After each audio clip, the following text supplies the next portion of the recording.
Dalawang panukalang batas ang inihain para higpitan ang paggamit ng confidential funds, kabilang dyan ang paglimita sa bibigyan ng pondo. Nagbabalik si Marian Enriquez.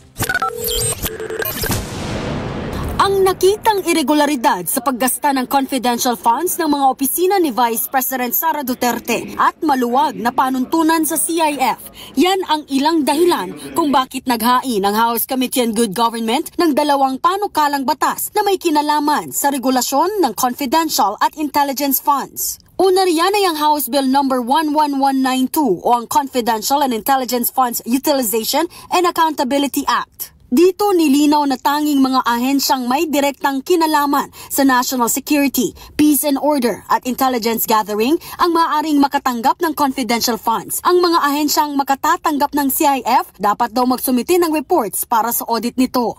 We already have the crimes to penalize. The problem is we can't really pinpoint the liability.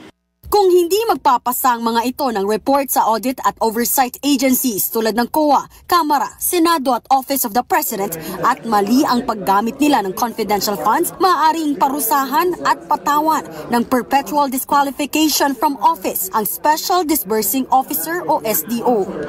Kaya po namin na binigyan ng mabigat na para maiwasan yung pagkukuntsabahan ng Head of Agency at saka ng SDO.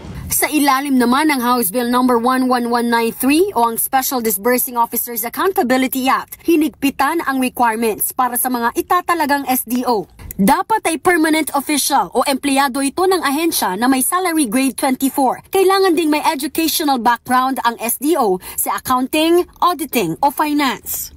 Ipinagbabawal din ang pagpapaubaya ng mga SDO sa iba pang tao para ipamahagi ang confidential funds. Yan ang kinuwestiyon noon ng mga mambabatas na ginawa ng OVP at DepEd kung saan hinawakan ni na Colonel Dennis Nolasco at Raymond Dante La Chica ng Vice Presidential Security and Protection Group ang confidential funds. Alinsunod daw yan sa utos ni Vice President Sara Duterte. Kasama ang lahat ng mga opisinang nakatatanggap ng mga confidential at intelligence funds na sakop ng mga panukalang batas. Gayon din ang mismong Office of the President.